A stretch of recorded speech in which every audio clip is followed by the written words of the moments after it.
SSC 2024 के सभी exam आप लोगों के फिनिश हो चुके हैं और अब आप लोगों का कारवा बढ़ चुका है 2025 के एग्जामिनेशन की तरफ। तो एक बार फिर से आप लोगों ने ये जरूर सोच लिया होगा कि एसएससी के सबसे भरोसेमंद एग्जाम और सबसे पावरफुल एग्जाम की तैयारी करने का। जी हाँ, मैं बात कर रहा हूं एसएससी सीजीएल की, जिसके लिए आप सभी एसएससी एस्पिरेंट ना केवल ख्वाब देखते हैं बल्कि इसके लिए सारे के सारे ताने बाने भी बुनते हैं।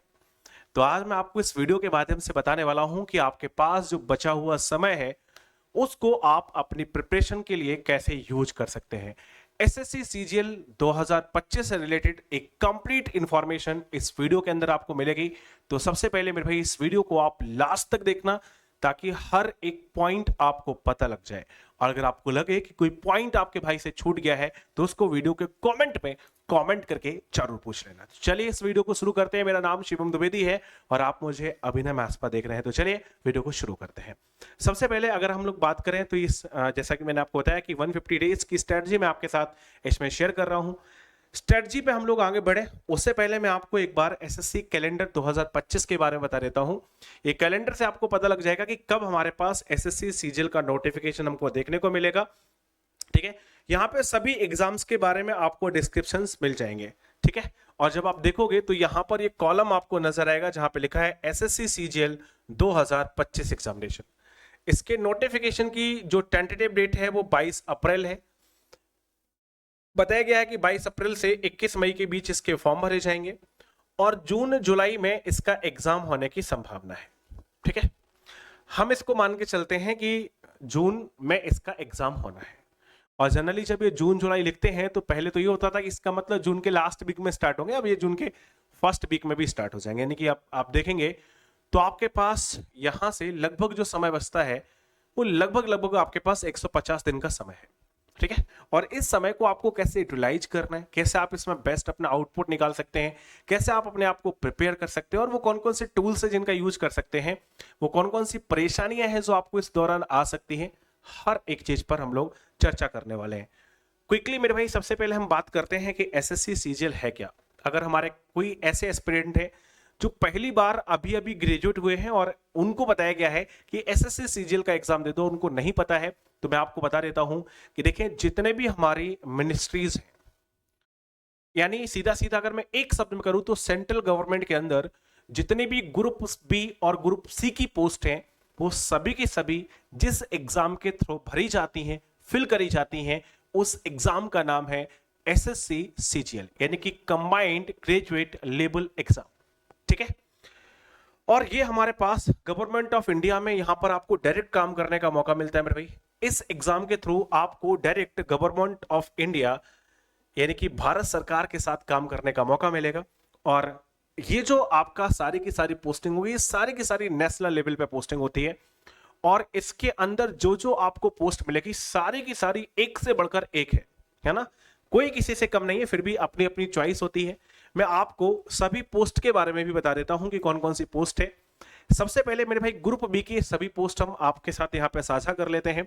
तो ग्रुप बी में जो है सबसे पहली पोस्ट हमारे पास आती है असिस्टेंट सेक्शन ऑफिसर, जिनको हम लोग एएसओ बोलते हैं। ठीक है, एएसओ अलग अलग डिपार्टमेंट के अंदर इसकी वैकेंसी होती है, जैसे Indian audit and account department under CAG, central secretariat service जिसको सीएसएस के नाम से जाना जाता है IB, ministry of railway, ministry of external affairs, arm force headquarter and other ministries department and organisation. इसके अंदर एएसओ यानी कि असिस्टेंट सेक्शन ऑफिसर की पोस्ट जो है वो होती है। इसके अलावा मेरे भाई assistant other ministries department organisation में आता है।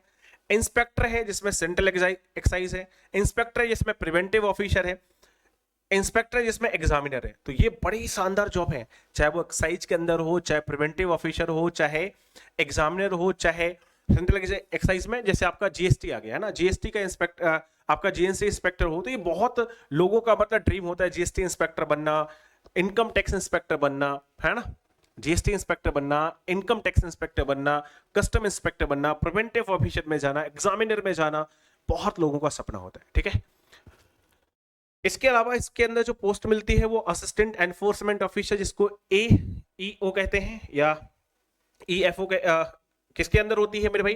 डायरेक्टरेट ऑफ इंफॉर्मेशन या डिपार्टमेंट ऑफ रेवेन्यू के अंदर ये जो है वो आती है। इसके अलावा सब इंस्पेक्टर आपका एनआईए में, सीबीआई में, यानी कि सीबीआई का मतलब सेंट्रल ब्यूरो ऑफ इन्वेस्टिगेशन, और एनआईए यानी कि जो नेशनल इन्वेस्टिगेशन एजेंसी होती है उसके अंदर, ठीक है। इसके बाद मेरे भाई इंस्पेक्टर की बात करें तो department of post, central bureau of narcotics, इसके अंदर भी इंस्पेक्टर की पोस्ट आपको देखने को मिलेंगी। असिस्टेंट सुपरिटेंडेंट कहां पे? अदर एडमिनिस्ट्रेटिव डिपार्टमेंट ऑर्गेनाइजेशन में। डिविजनल अकाउंटेंट की पोस्ट ये भी ग्रुप बी के अंदर आती है। ऑफिस अंडर कैग के अंदर जो ऑफिस आते हैं वहां पे डिविजनल अकाउंटेंट का पद होता है। जूनियर स्टैटिकल ऑफिसर जिसको जेएसओ के नाम से जाना जाता है, JSO junior statical officer, ministry of statics and programme implementation के अकॉर्डिंग अंडर ये आता है। Statical investigator grade 2 registrar general of India के अंदर ये जो है वो आपकी पोस्ट आती है। तो ये हो गई ग्रुप बी की पोस्ट। अब मैं अगर ग्रुप सी की पोस्ट पे यहाँ पे चर्चा करूं तो इसमें आपका इंस्पेक्टर ऑफ इनकम टैक्स आ जाता है, जो सेंट्रल सीबीडीटी के अंदर आता है, यानी कि central board of direct tax. Direct tax जो होता है, डायरेक्ट टैक्स के अंदर ये आपका जो है वो आता है inspector of income tax. Auditor हो गया, ठीक है, कैग के अंदर आता है, सीजीडीए के अंदर आता है, और अदर मिनिस्ट्री डिपार्टमेंट के अंदर भी ऑडिटर आपका होता है। अकाउंटेंट ये हमारा सीजीडीए के अंदर आता है। अकाउंटेंट या फिर junior accountant other ministry department के अंदर आपको मिलते हैं। सीनियर सेक्रेटरीट असिस्टेंट या फिर upper division clerk, central government के जो ऑफिस हैं, जो मिनिस्ट्रीज हैं, उनके अंदर आपको इस अपर डिवीजन क्लर्क, ये जो यूडीसी है, पहले ये पोस्ट सीएचएसएल के थ्रू भरी जाती थी, लेकिन अब आपको कहां पे देखने को मिलती है? सीजीएल में देखने को मिलती है। टैक्स असिस्टेंट जो कि आपका सीबीडीटी और सीबीआईसी के अंदर होता है, ठीक है। और इसके बाद अगर मैं बात करूं तो अपर डिवीजन क्लर्क यहाँ पे आ गया। DTA general border road organisation, MOT, है ना। ये डिपार्टमेंट्स के नाम यहाँ पे लिखे हैं कि कौन सा डिपार्टमेंट है, कौन सी मिनिस्ट्री है, कौन सा कैडर है, कौन सा ऑफिस है, उसकी बात हम लोग कर रहे हैं। अब यहां पर मेरे भाई हम लोग बात कर लेते हैं कि लास्ट जो 10 ईयर की वैकेंसी का ट्रेंड रहा है वो क्या है। मतलब लास्ट 10 ईयर में हमारे पास जो सीजीएल के अंदर वैकेंसी देखने को मिली है वो कितनी देखने को मिली है। सबसे पहले मैं आपको बता देता हूं कि देखिए 2022 से जो एग्जामिनेशन का दौर रहा है वो अलग रहा है, और इससे पहले के जो एग्जामिनेशन है वो अलग पैटर्न पर होते थे, ठीक है। वैकेंसी की चर्चा करें तो आपको देखें पिछले साल जो वैकेंसी थी यानी कि 2024 में वो 17,727 वैकेंसी थी। 2023 के अंदर वैकेंसी जो है वो 8,415 थी। वहीं अगर हम 2022 में करें तो इतिहास की अभी तक सबसे बड़ी वैकेंसी थी। इससे पहले ना इतनी वैकेंसी आई है, और शायद ही कभी इतनी वैकेंसी एक बार फिर से आपको देखने को मिले। मतलब अगर इतनी वैकेंसी आती तो वो एक बार फिर से इतिहास होगा। अभी तो फिलहाल ये इतिहास की बात है, इतनी वैकेंसी हमको देखने को मिली थी। 21 में 7,621, 7,035, 8,000, 11,200, यानी कि अमूमन अगर आप देखोगे तो वैकेंसी की अगर मैं बात करूं तो 2025 के अंदर भी अगर आप इस बात का अंदाजा लगाएं तो 7 से लेकर आपको 17,000 के बीच कोई भी वैकेंसी देखने को मिल सकती है, ठीक है। 7 से लेकर 17,000 के बीच में कोई भी वैकेंसी, अगर हम पैटर्न को देखें एग्जैक्टली क्या वैकेंसी होगी वो तो हमको तभी पता लगेगा जब नोटिफिकेशन आएगा या उससे पहले जब कोई इंफॉर्मेशन आएगी, ठीक है। तो एक वैकेंसी ट्रेंड आपको यहाँ पे समझ में आएगा, और लगभग 10 गुने कैंडिडेट जो है वो सेलेक्ट होते हैं। जैसे यहाँ पर अगर हम देखें तो 17,727 वैकेंसी है, तो इसका 10 टाइम्स, लगभग 10 टाइम्स, अभी पूरा 10 टाइम्स भी एसएससी नहीं ले रही है, अप्रोक्सीमेट 9 पॉइंट समथिंग लेती है। मतलब अप्रोक्स में मैं 10% बता रहा हूं, तो 10 गुना कैंडिडेट को यहाँ पर 10 टाइम्स, 10% भी नहीं, 10 टाइम्स, है ना। तो 10 टाइम्स कैंडिडेट को यहाँ पे क्या किया जाता है मेरे भाई? सेलेक्ट किया जाता है। जो भी वैकेंसी होगी उसके 10 गुने कैंडिडेट को यहाँ पर लिया जाएगा, किसके लिए? नेक्स्ट फेज के लिए, यानी कि टीयर 2 के लिए। टीयर 1 में इतने लोग क्वालिफाई करेंगे, ठीक है। अब बात आती है कि कौन कौन इस एग्जाम को दे सकता है। तो सबसे पहले मेरे भाई आपको क्या होना चाहिए? ग्रेजुएट होना चाहिए आपको किसी भी स्ट्रीम में। अगर किसी भी स्ट्रीम के साथ आपने ग्रेजुएशन किया है तो आप इस एग्जाम को देने के लिए एलिजिबल है। किसी भी प्रकार की कोई परसेंटेज लिमिट मेरे भाई नहीं है, ठीक है। किसी भी प्रकार की कोई परसेंटेज लिमिट नहीं है, केवल 1 या 2 स्पेशल एग्जाम्स को छोड़कर। उनकी बात मैं करूंगा अभी आगे आपसे। फाइनल ईयर अपियर कैंडिडेट क्या इस एग्जाम फॉर्म को भर सकते हैं? मतलब सीजीएल के फॉर्म को क्या ऐसे कैंडिडेट भर सकते हैं जो अभी फाइनल ईयर एग्जाम में अपियर हो रहे हैं? तो सीधी सीधी बात है मेरे दोस्त, अगर आप फाइनल ईयर एग्जाम में अपियर होने जा रहे हैं तो आप इस फॉर्म को फिलअप नहीं कर सकते हो। Is it 100% clear? आपका जो डेट है वो एग्जाम की लास्ट डेट से पहले आपका फाइनल रिजल्ट आ जाना चाहिए। अब मैं थोड़ा सा डिटेल में बात कर लेता हूं क्वालिफिकेशन पे पोस्ट वाइज। तो देखिए जो जेएसओ की वैकेंसी जिसको हम जूनियर स्टैटिकल ऑफिसर बोलते हैं, इसकी क्वालिफिकेशन क्या है? एक तो आपके पास बैचलर डिग्री होना चाहिए, ठीक है, किसी भी सब्जेक्ट में हो चलेगा, या फिर क्या किया हो आपने, कम से कम 60% मार्क्स आपके रहे हो मैथमेटिक्स में, कहां पे? 12 में, 12th स्टैंडर्ड लेवल पर, ठीक है। अगर आपने किसी भी स्ट्रीम में ग्रेजुएशन किया है और इंटरमीडिएट जो मैथ्स आपका रहा है उसमें मैथमेटिक्स, पहले तो मैथ्स के साथ होना चाहिए इंटरमीडिएट, और उसमें भी 60% होना चाहिए, फिर आपने ग्रेजुएशन में कुछ भी कर रखा हो आप इस फॉर्म को फिल कर सकते हैं। या फिर अगर मान लीजिए आप इंटर में मैथ्स नहीं लिए थे या फिर आपके 60% नंबर नहीं थे, तो फिर आपके पास क्या होना चाहिए, फिर आपके पास जो ग्रेजुएशन है, ग्रेजुएशन आपका किसी मतलब एक सब्जेक्ट उसमें स्टैटिक्स होना चाहिए, फिर ये कंपलसरी है। ठीक है, वही अगर हम स्टैटिकल इन्वेस्टिगेटर ग्रेड 2 की बात करें तो यहाँ पे क्या चाहिए, बैचलर डिग्री चाहिए किसी भी सब्जेक्ट में, लेकिन किसके साथ, स्टैटिक्स के साथ। यानी कि अगर आपके साथ आपका जो ग्रेजुएशन है वो स्टैटिक्स के साथ है तभी आप इस पोस्ट के लिए एलिजिबल है, अदरवाइज एलिजिबल नहीं है।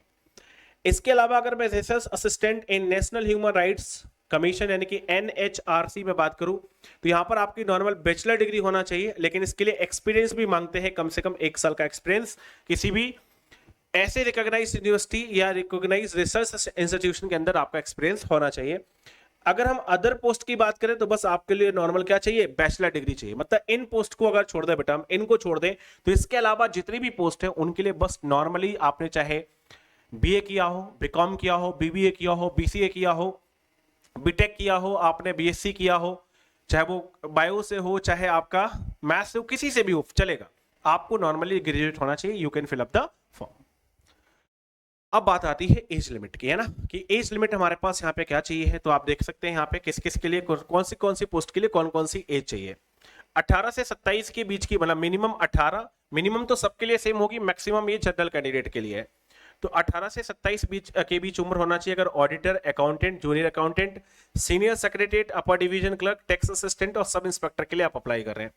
18 से 30 की उम्र होना चाहिए अगर आप इंस्पेक्टर और असिस्टेंट के लिए अप्लाई कर रहे हैं। 20 से 27 की उम्र होगी अगर आप टैक्स असिस्टेंट के लिए मतलब एलिजिबल होंगे, इसके इस रेंज में है। 20 से 30 के बीच में उम्र है तो असिस्टेंट सेक्शन ऑफिसर के लिए, मतलब आप ऐसे कह सकते हैं इसके लिए इतनी उम्र सीमा चाहिए। अगर आप इनकम टैक्स में इंस्पेक्टर बनना चाहते हैं या डिविजनल अकाउंट में जाना चाहते हैं तो आपकी उम्र 30 वर्ष से ज्यादा नहीं होना चाहिए। यही काम असिस्टेंट एनफोर्समेंट ऑफिसर या सब इंस्पेक्टर के लिए है ग्रुप बी के अंदर। और 32 साल से ज्यादा उम्र नहीं होना चाहिए किसके लिए, जूनियर स्टैटिकल ऑफिसर यानी कि जेएसओ के लिए। मैं कहा कि मिनिमम सभी के लिए सेम है, maximum is only for unreserved candidate, क्योंकि जो अनरिजर्व्ड कैंडिडेट के अलावा होंगे उनको यहाँ पे क्या मिलेगा, उनको थोड़ा सा रिलैक्सेशन मिलेगा, उसकी भी हम चर्चा करेंगे। अगर सीएसएस यानी कि सेंट्रल सेक्रेटरी सर्विस में जाना है तो उम्र 20 से 30 साल। इंटेलिजेंस ब्यूरो के लिए 30 साल से ज्यादा नहीं होना चाहिए। मिनिस्ट्री ऑफ रेलवे के लिए 20 से 30 साल। मिनिस्ट्री ऑफ एक्सटर्नल अफेयर के लिए 20 से 30 साल। सीबीआई के लिए 20 से 30 साल। Officers under CAG not more than 30। National investigation agency यानी कि एनआईए के लिए भी 30 साल से तक होना चाहिए उम्र, इसके लिए अब 32 साल तक। ठीक है, और अगर आर्म्ड फोर्स हेडक्वार्टर में है तो उसके लिए भी 20 से 30 के बीच में। सीबीडीटी यानी कि central board of direct tax तो 30 से ज्यादा नहीं होना चाहिए। और directorate of information officer department of revenue तो आपके ऊपर क्या तक होना चाहिए, 30 वर्ष तक की जो है उम्र होना चाहिए। क्या क्या रिलैक्सेशन मिलेगा, अगर कोई SC/ST कैंडिडेट है तो उसको अपर एज लिमिट में 5 साल का रिलैक्सेशन मिलेगा, यानी जहां पे मैक्सिमम लिमिट 27 है तो 32 तक दे सकता है, 32 है तो 37 तक दे सकता है, 30 है तो 35 तक वो एग्जाम दे सकता है, मतलब 5 साल बढ़ जाएगी उसकी। ओबीसी कैंडिडेट है 3 साल बढ़ जाएगा। अगर person with disability unreserved candidate category, unreserved category से तो 10 साल, ओबीसी कैटेगरी से तो 13 साल बढ़ जाएगी, SC/ST से है तो 15 साल उसका जो अपर लिमिट है वो बढ़ जाएगी। अगर कोई एक्स सर्विसमैन है तो उसके लिए कंडीशन दी है, अगर कोई डिफेंस पर्सनल है तो उसकी कंडीशंस दी है, और अगर इसमें अलग अलग क्लॉज दिए हैं तो वो आप लोग देख लीजिएगा। तो ये एज रिलैक्सेशन है जो यहां पर आपको प्रोवाइड कराई गई है। अब बात आती है कि एग्जाम पैटर्न हमारे पास क्या है, तो देखिए एग्जाम पैटर्न में बेटा क्या है, सबसे पहले आपको प्रीलिम्स देना है जिसको टीयर 1 के नाम से जाना जाता है, और ये हमारे पास केवल क्वालिफाइंग होता है, मतलब इसके जो मार्क्स है वो फाइनल मेरिट में हमारे ऐड नहीं होते हैं, इस बात का आपको ध्यान रखना है। ठीक है, इसके बाद मेरे भाई हम लोग मेंस में पहुंचते हैं। मैंने अभी बताया था आपको कि लगभग 10 गुने कैंडिडेट आपके मेंस में जाते हैं, जिसको हम लोग टीयर 2 के नाम से पहचानते हैं। जब आपका टीयर 2 एग्जाम हो जाता है तो उसका रिजल्ट आता है, ठीक है, और रिजल्ट आने के बाद फिर आपके पास पोस्ट प्रेफरेंस ऑर्डर भरा जाता है। उसके बाद फिर कुछ पोस्ट के लिए आपका पीएससी यानी कि फिजिकल स्टैंडर्ड टेस्ट होता है, और जिसमें फिजिकल स्टैंडर्ड टेस्ट नहीं है उसके लिए फिर सीधा डॉक्यूमेंट वेरिफिकेशन, अदरवाइज इसके बाद डॉक्यूमेंट वेरिफिकेशन, और फिर सीधी हो जाती है आपकी ज्वाइनिंग, यानी कि आप पहुंच जाते हैं सीधे उस डिपार्टमेंट में जिसमें आपको काम करना है। ठीक है, सबसे पहले हम बात कर लेते हैं कि टीयर 1 का सिलेबस क्या है। यहाँ पर मेरे भाई आपसे रीजनिंग पूछा जाता है, जीके जीएस पूछा जाता है, मैथमेटिक्स से पूछा जाता है और इंग्लिश पूछा जाता है। प्रत्येक से आपको 25-25-25 क्वेश्चन देखने को मिलते हैं। प्रत्येक क्वेश्चन 2 नंबर का, यानी कि 50-50 नंबर के होते हैं। 100 क्वेश्चन 200 नंबर के आते हैं, जिसके लिए आपको 60 मिनट का समय मिलता है और एक गलत क्वेश्चन करने पर आपके 0.50 मार्क्स कट जाते हैं। वहीं जब आप मेंस में अपियर होते हैं तो मेंस में, अच्छा ये जो पेपर है टीयर 1 का ये सबको देना है, ऑल कैंडिडेट्स, मतलब कंपलसरी है, कंपलसरी फॉर ऑल, सभी को देना है ये, इसमें किसी को कोई छूट नहीं है। ऐसे ही ये जो हमारे पास मेंस में पेपर नंबर 1 है मेरे भाई, ये आपको सभी को देना है, ठीक है। पेपर नंबर 1 क्या करना है, सभी को देना है। और इसमें क्या करना है, देखिए इसमें हमारे पास अलग अलग मॉड्यूल है, मॉड्यूल 1, मॉड्यूल 2, मॉड्यूल ऐसे, और 3 सेक्शन हमारे पास बटे हुए हैं। तो यहाँ पर आपको समझना है सबसे पहले क्या है, देखो यहां से यहां तक बेटा आपका एक पेपर होगा और इसका आपका एक पेपर होगा, होंगे दोनों एक ही दिन, दोनों एक ही दिन होंगे। इसमें जो हमारी मेरिट बनेगी वो केवल यहां से बनेगी, मेरिट हमारे पास केवल यहां से बनेगी, यानी कि कंप्यूटर वाला पोर्शन और डेटा एंट्री स्पीड टेस्ट यानी कि टाइपिंग टेस्ट, ये दोनों क्वालिफाइंग है। लेकिन आपका इन सभी का पेपर एक साथ होगा, यानी कि जब मेंस लेने जाएंगे तो maths, reasoning, English, general awareness और कंप्यूटर, ये सबका टेस्ट होगा। लेकिन जो मेरिट बनेगी वो कंप्यूटर को छोड़ के बाकी सभी पर बनेगी।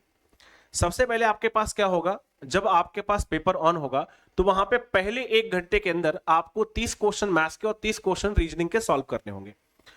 अगर आप सॉल्व कर लेते 1 घंटे से पहले कोई बात नहीं, लेकिन अगर फिर भाई आप सॉल्व नहीं कर पाते हैं और आपका समय खत्म हो जाता है तो फिर इसके लिए आपको समय नहीं मिलेगा। आपका पेपर अपने आप आगे बढ़ जाएगा नेक्स्ट सेक्शन पे, जहां पे आपको इंग्लिश और जीके जीएस मिलेगी। 45 और 25 क्वेश्चन मिलेंगे, प्रत्येक क्वेश्चन यहाँ पे 3 नंबर का है ना, प्रत्येक क्वेश्चन कितने का है, 3 नंबर का है। और इसके लिए आपको बेटा कितना समय मिलेगा, 1 घंटे का समय इसको मिलेगा। कंप्यूटर में 20 क्वेश्चन आएंगे जो कि 60 नंबर के होंगे, क्वालिफाइंग होगा, 15 मिनट का समय आपको इसका मिलेगा।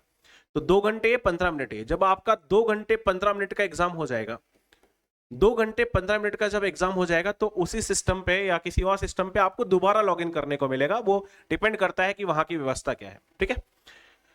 तो जब आप दोबारा लॉगिन करोगे तो उसके बाद फिर होगा आपका टाइपिंग टेस्ट, जिसके लिए आपको 15 मिनट का समय मिलेगा। 15 मिनट के अंदर आपको 2000 वर्ड्स का एक पैसेज दिया जाएगा जो आपको टाइप करना होगा, ठीक है। अमूमन 2000 से ज्यादा दे देते हैं वो, लेकिन मतलब जो क्राइटेरिया है वो 2000 का है। तो यहां पर आपकी हिंदी और इंग्लिश दोनों में से कोई एक टाइपिंग आपको करनी है।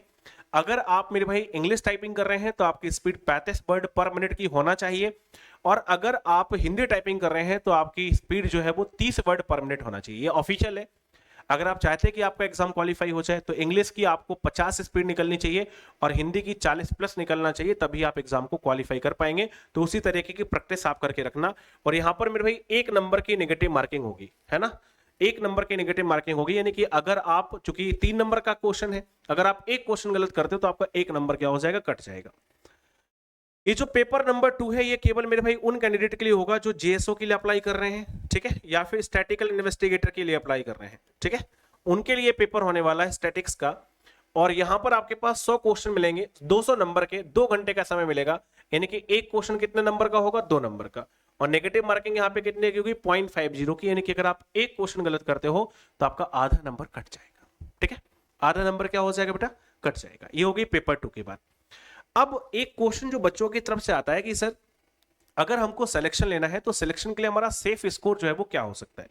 प्रीलिम्स में आपका सेफ स्कोर क्या हो सकता है, मेंस में क्या हो सकता है। हालांकि ये बहुत सारे फैक्टर्स पर डिपेंड करता है, कितने कैंडिडेट अपीयर्ड हुए, वैकेंसी कितनी थी, पेपर का लेवल कैसा रहा, अलग अलग शिफ्ट में हमारे पास किस तरीके का पेपर हुआ, कितनी शिफ्ट में पेपर हुआ, ये सारी चीजें उस पर निर्भर करती है। लेकिन फिर भी एक जनरल फैक्टर मैं बता रहा हूं कि अगर आप इस रेंज में आते हो तो आपकी हाई प्रोबेबिलिटी होगी कि आपके लिए सिलेक्शन का सेफ स्कोर बन जाएगा, ठीक है।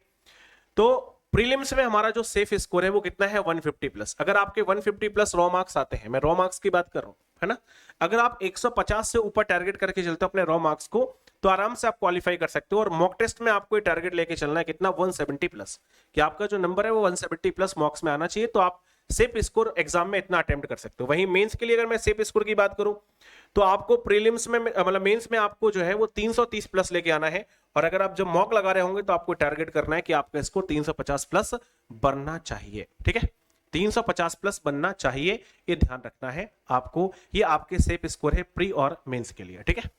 अब बात आती है कि पोस्ट प्रेफरेंस ऑर्डर। देखें, मैंने कहा ना कि जब आपका टीयर 1 टीयर 2 क्वालिफाई हो जाएगा उसके बाद पोस्ट प्रेफरेंस ऑर्डर भरना पड़ेगा, तो वो भी मैंने आपको यहां पर बता दिया। हालांकि ये वेरी करता है, अकॉर्डिंग टू द कैंडिडेट, लेकिन एक जनरल ऑर्डर मैंने बताया है कि आप किस ऑर्डर में अपनी प्रेफरेंस भर सकते हो, ठीक है, किस ऑर्डर में अपनी प्रेफरेंस भर सकते हो, तो ये मैंने बताया है। बाकी आपका अगर कोई स्पेशल डिजायर है तो आप उसको देख सकते हैं, ठीक है, आप उसको क्या कर सकते हो मेरे भाई, देख सकते हो।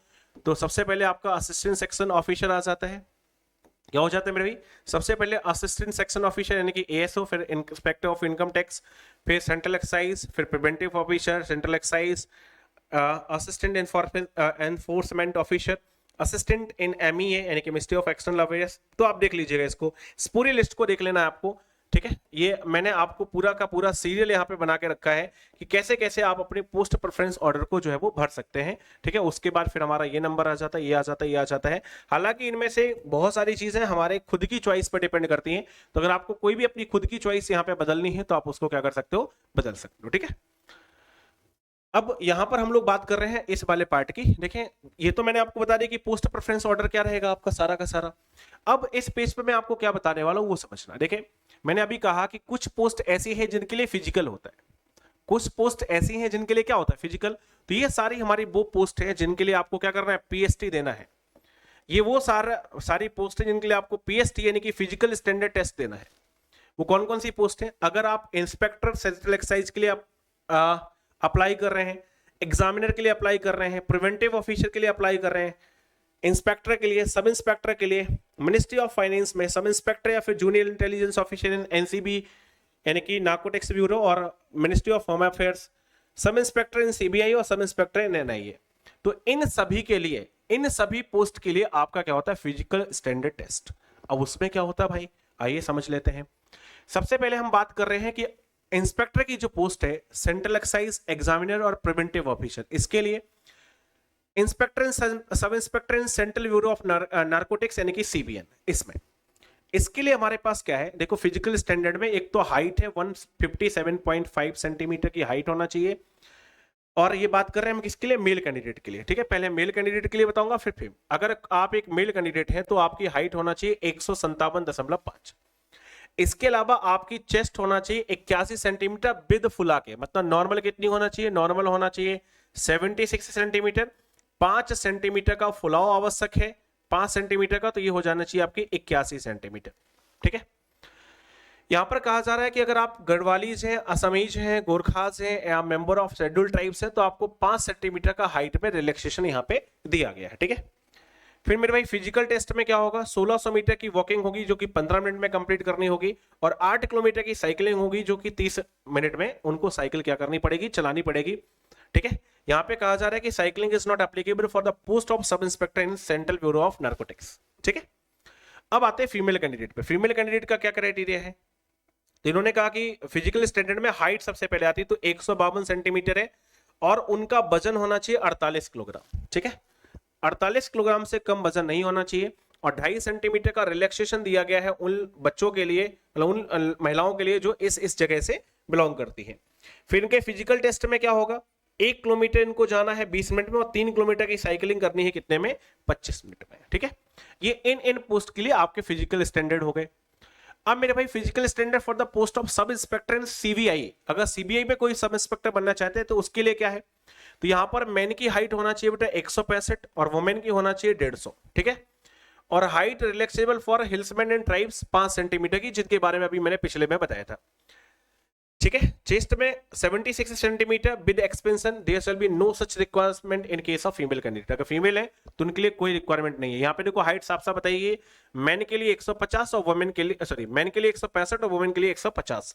इसमें विजन भी मांगा गया है, तो आइट साइड होना चाहिए विद और विदाउट ग्लासेस कितना, डिस्टेंट विजन 6/6 का होना चाहिए, 6/6 in one and 6/9 in the other. अभी देखो ये कैसे कंसीडर होता है वो समझ लो। जैसे अगर आप राइट हैंडर हो तो आपकी राइट आई 6/6 होना चाहिए, लेफ्ट 6/9 चल जाएगी, और अगर आप लेफ्ट हैंडर हो तो लेफ्ट आपका 6/6 होना चाहिए, राइट कितना चल जाएगी, 6/9 चल जाएगी।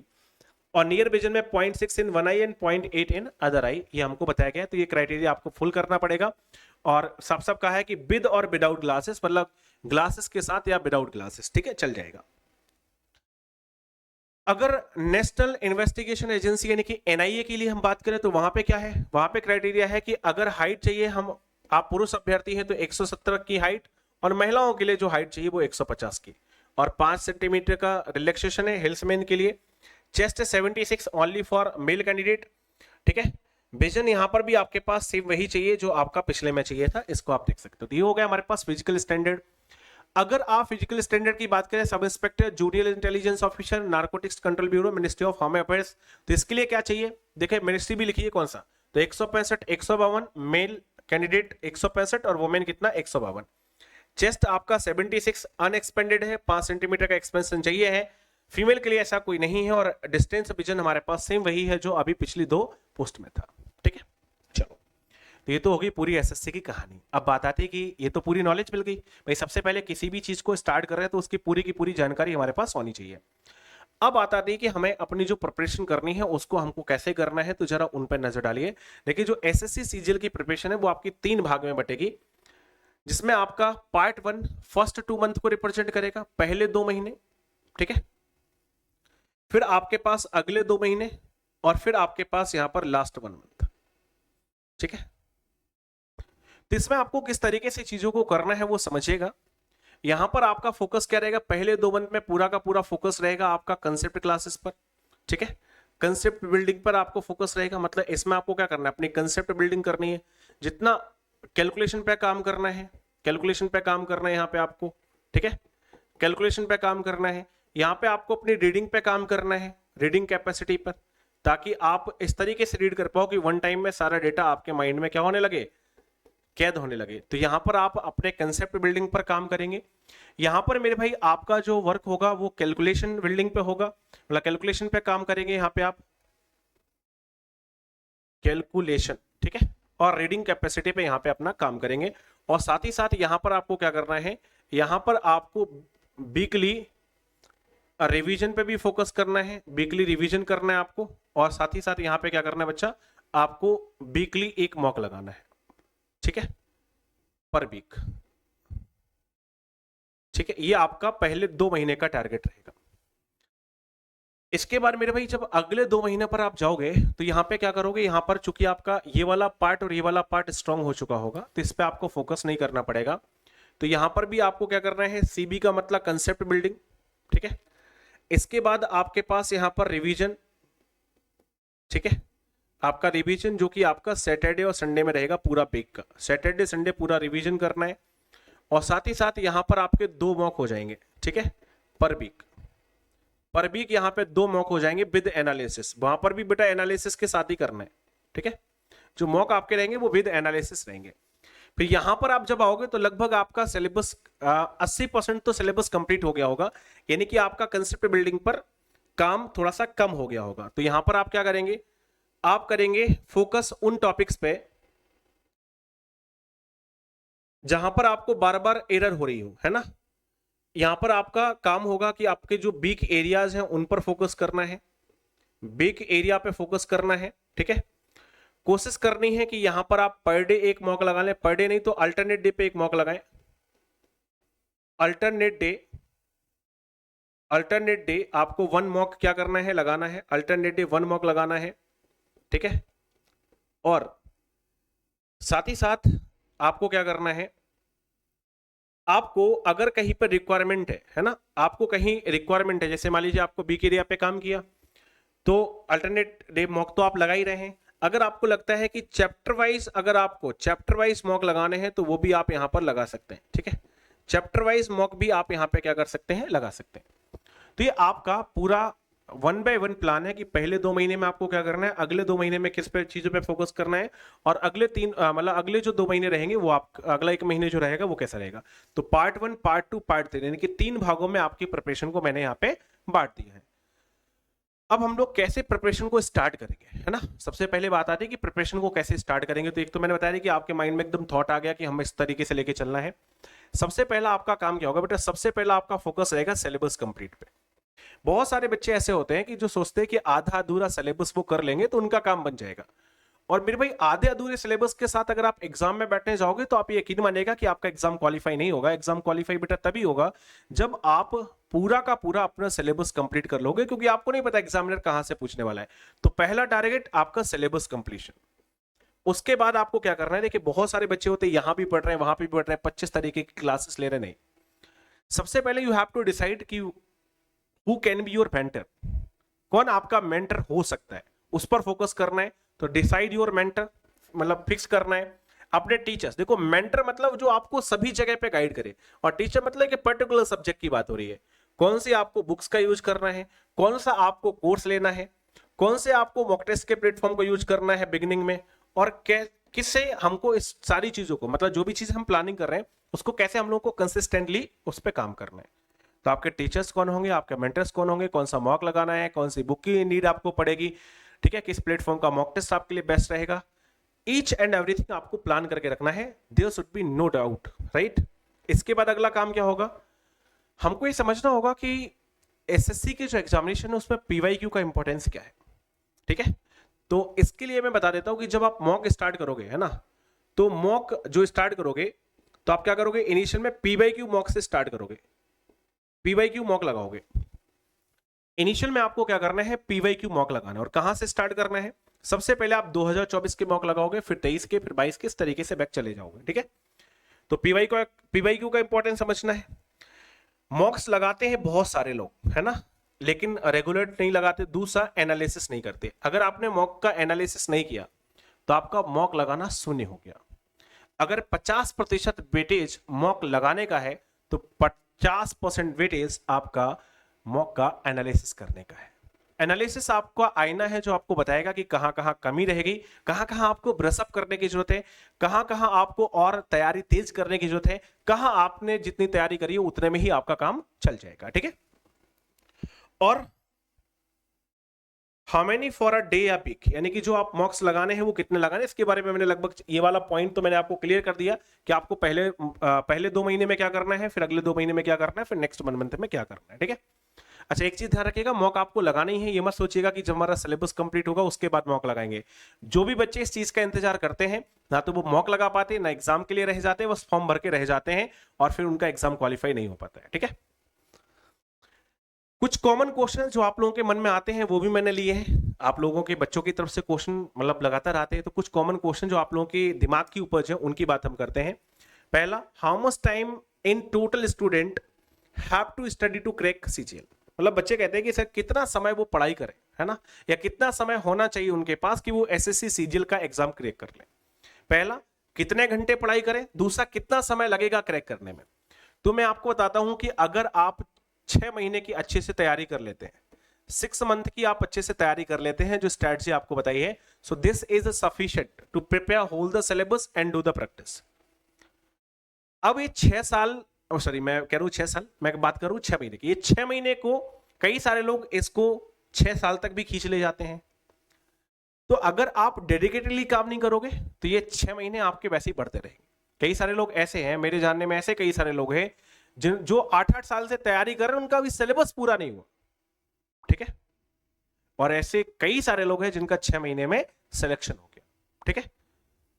तो 6 month is sufficient to prepare yourself and this is also sufficient to for the practice also.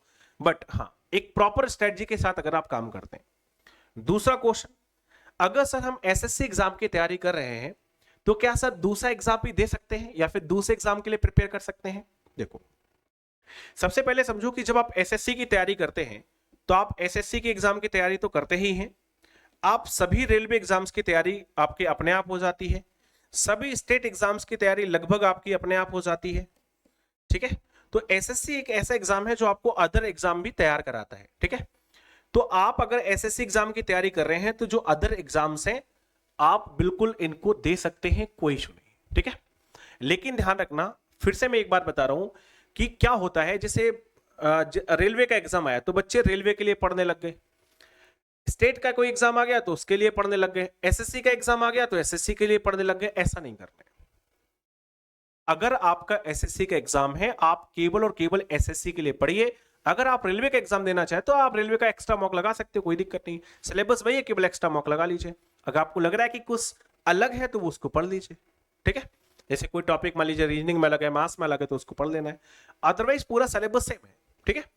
तो छोड़ के किसी और पे नहीं जाना है, क्योंकि आपका जब तक एक सिंगल टारगेट नहीं होगा, जब तक ये वाली फीलिंग नहीं होगी, चाहा है तुमको चाहूंगा हरदम, तुम्हारे सिवा कुछ ना चाहत करेंगे, है ना, एक ही चीज आपको जब तक आपके सामने नहीं होगी तब तक मेरे भाई ध्यान रखिएगा आपका एग्जाम क्रैक नहीं होगा।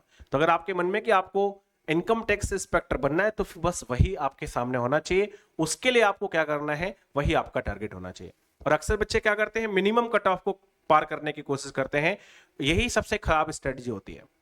तो मिनिमम कट ऑफ पे फोकस मत करिए, क्योंकि मिनिमम कट ऑफ को फोकस करने वाले बहुत सारे लोग होंगे, तो you have to focus on maximum cut of.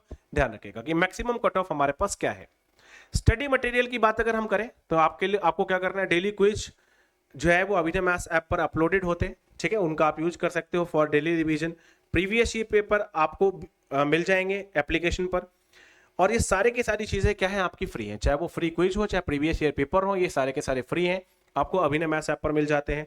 इसके अलावा chapter wise sectional full length mock मिल जाएंगे, सीजीएल के, सीएचएसएल के, सीपीओ के, एनटीपीसी के और अदर एग्जाम के, ठीक है।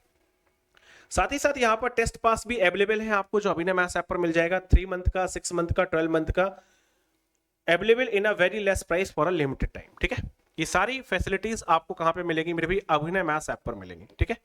कहां पर मिलेगी, अभिनव मैथ्स ऐप पर मिलेंगी, अभिनव मैथ्स ऐप पर। तो आप इनका क्या कर सकते हो मेरे भाई, यूटिलाइजेशन कर सकते हो, है ना। अभिनव मैथ्स ऐप पर आपको ये सारी चीजें मिल जाएंगी, तो इनका आप यूटिलाइजेशन कर सकते हो। सिलेबस को कंप्लीट करने का तरीका क्या है, सबसे पहले देखें अपना डेली रूटीन फॉलो करें, और डेली रूटीन मतलब मंडे टू फ्राइडे का ये रूटीन है। मंडे टू फ्राइडे में आपको इस रूटीन को फॉलो करना है। सबसे पहले एक तो क्लास करना तो कंपलसरी है, क्लास करने के बाद उनका डेली रिवीजन करना, और अगर आपको लग रहा है कि उनके नोट्स बनाने हैं तो नोट्स बनाना, या फिर जो आपके पास नोट्स मिल रहे हैं क्लास नोट्स, उनको एक सही तरीके से कलेक्ट करना, ठीक है। वीकली रूटीन आपका क्या रहेगा, वीकली रूटीन का मतलब Saturday and Sunday, weekly routine का मतलब मेरे भाई सैटरडे एंड संडे। इस दिन आपने जो भी पूरा वीक में पढ़ा है उस वीक का रिवीजन करना है, प्रीवियस ईयर पेपर वाला मॉक लगाना, ठीक है, प्रीवियस ईयर पेपर का मॉक लगाना है और उसका एनालिसिस करना है। ये आपका वीकली वर्क रहेगा, ठीक है। ये वीकली वर्क है आपका सिलेबस कंप्लीट करने का तरीका। और अगले 5 महीने वो कौन कौन सी बातें होंगी जो आपको ध्यान रखनी पड़ेंगी अपनी तैयारी करते समय, वो भी जान लीजिए। सबसे पहले देखिए, स्पेशली इसको केवल मैथ्स में फॉलो करना, मैं सभी में नहीं कहूंगा कि आप सभी में फॉलो करिए। मैथ्स के लिए आप इसको जरूर फॉलो कर सकते हैं कि जब आप क्लास कर रहे हैं उस समय आपको नोट्स नहीं बनाना है, आप रफ शीट लेके बैठिए और अपना दिमाग का यूज करिए, है ना। अगर आप क्लास में साथ साथ नोट्स बनाओगे तो पहला तो आप मैथ्स को अच्छे से समझ नहीं पाओगे, दूसरा आपका जो ब्रेन है वो काम करना स्टार्ट नहीं करेगा, वो लिखने पे ही फोकस करता रहेगा, तो ये काम आपको नहीं करना है। दूसरा, सबसे पहले आपको अपने आप को मेंटली और फिजिकली प्रिपेयर करना है कि आप जिस लड़ाई, जिस जंग को लड़ने जा रहे हैं, क्या आप उसको लड़ सकते हो, क्या आप उसके लिए तैयार हो, अपने आप को तैयार करना है। देखो ऐसे जैसे कह दो किसी से सडनली कि चलो तुम्हारी शादी कराते हैं, तो तैयार नहीं होता है ना। अगर आपसे सोचो कह दिया जाए आज आप लेटे थे रात में और सडनली पापा है कि बेटा कल तुम्हारी शादी है, तुम एक्सेप्ट ही नहीं कर पाओगे इसको। तो पहले आदमी लड़की देखना स्टार्ट करता है ना, फिर उसकी रोका हो जाएगा, फिर गोद भराई हो जाएगी, फिर तिलक हो जाएगा, फिर पूरा माहौल बनता है ना। तो धीमे धीमे वो व्यक्ति क्या हो जाता है, तैयार हो जाता है। तो वही चीज यहाँ पे है कि आपको भी प्रिपरेशन से पहले अपने आप को प्रिपेयर करना है कि क्या आप इसके लिए रेडी है। दूसरा, मैंने कहा कि जब तक आपकी एक बेस्ट पोस्ट का एम नहीं होगा तब तक आप दर दर भटकते रहोगे। आप एग्जाम सारे दो, कोई इशू नहीं, आप किसी भी एग्जाम का फॉर्म भरो, कोई नहीं है, लेकिन टारगेट एक होना चाहिए, है ना। जब तक एक टारगेट नहीं होगा आपको वो अचीव नहीं होगा, क्योंकि आपको मेहनत उसी को करनी है। There should be no plan B, कोई प्लान बी नहीं। अगर आप इस समर में कूद गए तो फिर इसी को क्रैक करना है, ये सोच के चलना। अगर प्लान बी लेके चलोगे तो एक कहीं ना कहीं आपके अंदर थोड़ी सी लीनियंसी आ जाएगी कि चलो ये नहीं तो ये हो जाएगा। आपके पास यहाँ पे क्या करना है, ठीक है, वो है ना कि मैं नहीं तो कौन बे, अगर मैं नहीं कर सकता तो कौन करूंगा, कौन करेगा, वो वाली फीलिंग के साथ आपको आगे बढ़ना है। There should be no plan B. जितने भी आप डेली टारगेट की प्लान करेंगे उनको आपको अचीव करना है, ठीक है। सो आवर्स बेस्ड स्टडी रहेगी कि हमको 10 घंटे करना है, 12 घंटे करना है, 15 घंटे करना है या 5 घंटे करना है। आपका जो डेली टारगेट है अगर अचीव हो गया आप टोटली फ्री है, मस्ती करिए, जो करना है आप करिए, यू टोटली फ्री। तो डेली टारगेट आपको अचीव करने हैं। और ध्यान रखना कि जिंदगी में ये परीक्षा सब कुछ नहीं है। बहुत सारे बच्चे कई सारे गलत कदम उठा लेते हैं या फिर डिप्रेशन में चले जाते हैं वगैरह वगैरह वगैरह। एक एग्जाम में डिसाइड नहीं करता है कि आपकी लाइफ क्या होगी। So everything happen on its own good. आपने सुना होगा कि सब कुछ जो होता है संसार में वो अच्छे के लिए होता है। तो कभी कोई नेगेटिविटी हो या कभी आप डिप्रेस्ड फील कर रहे हो या कभी भी कुछ हो तो आप अपने मेंटर से जरूर बात करें। साथ ही साथ उसके लिए एक बहुत इंपॉर्टेंट चीज है ये emotional connection for motivation with your family, society, love, etc। आपका अपनी फैमिली के साथ कनेक्शन होना जरूरी है। कई लोगों का फैमिली के साथ होता है, कई लोगों का फ्रेंड्स के साथ होता है, कई सारे लोगों को उनके साथ होता है जो उनको बहुत प्यार करते हैं, जिनसे वो बहुत प्यार करते हैं, ठीक है। जैसे भाई बहन हो गए, उनके टीचर्स हो गए, ठीक है, उनके फ्रेंड्स हो गए, रिलेटिव्स हो गए, कुछ भी, कोई भी हो सकता है। तो कोई भी ऐसा व्यक्ति जो आपकी फैमिली से बिलोंग करता हो, सोसाइटी से बिलोंग करता हो, और जो आपके लिए सबसे ज्यादा प्यारा हो, जिसको आप सबसे ज्यादा प्यार करते हो, वट कुछ भी हो आप, और अगर ये सारी चीजें हो सकती तो और भी अच्छा है। इनके साथ एक इमोशनल कनेक्शन होना चाहिए जो आपको मोरली सपोर्ट करते रहे हमेशा। और जब भी कभी आप परेशानी में हो, जब भी कभी आप दिक्कत में हो, आप इनके साथ बैठ के बातचीत कर पाए, आप अपनी बात को साझा कर पाए और वो आपको गाइड कर पाए, ठीक है। बहुत बहुत बहुत जरूरी है, और ये बात मेरी ध्यान रखिएगा, ठीक है। अब अंत में आते हैं कि सर क्वांट सेक्शन जो है वो कैसे स्टार्ट करेंगे और उसकी प्रिपरेशन को हमको कैसे करना है। तो how to prepare quant section, उसके बारे में हम बात कर लेते हैं। सबसे पहले अर्थमेटिक का सिलेबस यहाँ पे देख लीजिए। अर्थमेटिक में मेरे भाई HCF, LCM, average, percentage, profit loss, discount, simple interest, compound, ratio proportion, problem on ages, mixture, alligation, partnership, speed, time, distance, race, train, bottle, steam, time work, piping system, data interpretation. ये आपका arithmetic का syllabus है जो आपसे पूछा जाता है exam में। एडवांस में बेटा आपसे number system, search synthesis, algebra, trigonometry, height and distance, polygon, mensuration, geometry, coordinate geometry, probability और स्टैटिक्स। ये आपका सिलेबस है एडवांस मैथ्स का, जिसमें ये दो पार्ट जो है प्रोबेबिलिटी एंड स्टैटिक्स, ये आपका केवल मेंस में आते हैं, प्री में ये नहीं आते, है ना। ये केवल मेंस एग्जाम का पार्ट आपका होते हैं, यानी टीयर 2 एग्जाम का पार्ट होते हैं, ध्यान रखिएगा। तरीका वही है कि सबसे पहले आपको क्या करना है, टॉपिक वाइज अपनी प्रिपरेशन को स्टार्ट करना है, ठीक है। टॉपिक वाइज बिल्कुल बेसिक से अपनी प्रिपरेशन को क्या करना है बच्चा, स्टार्ट करना है। साथ ही साथ आपको पहले दिन से ही इस बात पे ध्यान रखना है कि जो जो चीजें आपको दी जा रही हैं वो आप लर्न करो। साथ ही साथ सभी इंपॉर्टेंट फॉर्मूले आपको लर्न करने हैं, क्योंकि आप सभी जानते हैं कि मैथमेटिक्स में एक जो फॉर्मूले होते हैं उनका एक बहुत बड़ा रोल होता है। बिना फॉर्मूले के आपको बहुत ज्यादा दिक्कतें होती है, स्पेशली कुछ चैप्टर में, जैसे मेंसुरेशन हो गया, आपकी ज्योमेट्री हो गई, कोऑर्डिनेट ज्योमेट्री हो गई, ठीक है, अलजेब्रा हो गया, तो फॉर्मूले के काफी बड़ा रोल है, तो आपको उनको करना है। अगर आप चाहते हैं कि आपकी कैलकुलेशन स्पीड अच्छी हो, एक्यूरेसी अच्छी हो, तो उस पर आपको क्या करना पड़ेगा, लगातार काम करना पड़ेगा। और बेस्ट वे क्या है, बेस्ट वे यही है कि आपको टेबल्स याद करनी है, स्क्वायर्स याद करने हैं, क्यूब्स याद करने हैं, स्क्वायर रूट्स करने हैं, क्यूब रूट्स करने हैं, इनके तरीके सीखने हैं कि कैसे कैसे इनकी जो कैलकुलेशन ट्रिक्स के माध्यम से हम स्क्वायर्स निकाल सकते हैं, क्यूब निकाल सकते हैं, स्क्वायर रूट निकाल सकते हैं, क्यूब रूट निकाल सकते हैं। इसके अलावा मेरे भाई कैसे हम कैलकुलेशन ट्रिक्स का यूज करते हैं, जैसे यूनिट डिजिट मेथड है, डिजिटल सम मेथड है, अप्रोक्सीमेशन मेथड है, इसको हम कैसे यूज करते हैं। तो जब हम लोग लगातार पढ़ेंगे, मैं यूज करूंगा, तो आपको अपने अंदर वो स्किल्स डेवलप करनी है कि आप भी उस तरीके की चीजों को कर पाओ। एक लिस्ट बनानी है आपको इंपॉर्टेंट टॉपिक की, और शॉर्ट नोट्स बनाना है प्रत्येक टॉपिक का, ठीक है। This will help you in revision and you will not forget. देखिए बहुत आसानी होती है जब आपके पास शॉर्ट नोट्स होते हैं, माइंड मैप के फॉर्म में शॉर्ट नोट्स होते हैं, तो आपके लिए रिवीजन करना आसान हो जाता है, ठीक है। बार बार जिन चीजों में आप फंस रहे हो उनके आपने क्वेश्चन के अलग नोट्स बना लिए, तो जब आपको रिवीजन करना होता है तो आपका क्विक रिवीजन हो जाता है और आपके लिए चीजें क्या हो जाती है मेरे भाई, आसान हो जाती है। अपनी परफॉर्मेंस को लगातार आपको एनालाइज करना है, कहाँ पे, मॉक टेस्ट में, और प्रैक्टिकल क्विजेस और मॉक टेस्ट भी आपको इन पे क्या करना है, फोकस करना है, ठीक है। इसके अलावा आपको 3 से 4 घंटे लगभग देने पड़ेंगे अकेले इस सब्जेक्ट को, क्योंकि भारी भरकम सब्जेक्ट है और सिलेबस भी इसका ज्यादा है काफी, और थोड़ा सा कई सारे लोगों को परेशान भी करता है। इसके अलावा आपको क्या करना है, प्रीवियस ईयर क्वेश्चंस लगातार प्रैक्टिस करने हैं, क्योंकि मैंने कहा कि आपका जो पेपर बनता है उसमें 80 to 90% क्वेश्चन जो बनते हैं वो प्रीवियस ईयर पैटर्न पे ही बनते हैं, तो वो आपको काफी ज्यादा इंपॉर्टेंट रोल प्ले करता है जब लगातार आप उनकी प्रैक्टिस करते हो। बेसिक टॉपिक से स्टार्ट करना है, जिसमें आपका कैलकुलेशन आता है, कैलकुलेशन के बाद जैसे अगर एडवांस में कर रहे हो तो नंबर सिस्टम से आप कर सकते हो, और परसेंटेज भी हमारा एक बेसिक टॉपिक है जहां से स्टार्ट किया जा सकता है, या फिर एवरेज, एचसीएफ, एलसीएम, वहां से भी आप स्टार्ट कर सकते हो। तो बेसिक कंसेप्ट पे स्टार्ट करें जहां से आपको सारी चीजें कनेक्ट हो जाएं। अगर और इसके अलावा क्या करना है, क्लियर करना है कंसेप्ट के, और अगर आप चाहते हो कि आपको कंसेप्ट क्लियर करना है तो आपको जितने ज्यादा से ज्यादा क्वेश्चन आप सॉल्व कर सकते हो वो आपको करने पड़ेंगे, और ज्यादा से ज्यादा क्वेश्चन सॉल्व करने तो आपको समय देना पड़ेगा, और समय देना है तो मेरे भाई सबसे पहले क्या करना पड़ेगा, सबसे पहले आपका काम होगा कि एक प्रॉपर टाइम टेबल बनाएं, और प्रॉपर टाइम टेबल पे आपको क्या करना है, जितनी ज्यादा से ज्यादा प्रॉब्लम्स को सॉल्व कर पाए, जितने से ज्यादा क्वेश्चन को सॉल्व कर पाए वो आप लोग करें, ठीक है। और वैरायटी ऑफ क्वेश्चन सॉल्व करना है फ्रॉम अ टॉपिक। मैं देखता हूं कई सारे बच्चे क्या करते हैं, एक प्रकार के 20 क्वेश्चन सॉल्व कर लिए, एक प्रकार के 20 क्वेश्चन सॉल्व करने से बेहतर है कि आप 20 प्रकार के क्वेश्चन सॉल्व करो, ताकि आपका माइंड जो है वो मल्टी डायमेंशनल हो और उसका फायदा आपको एग्जाम में मिले, ठीक है।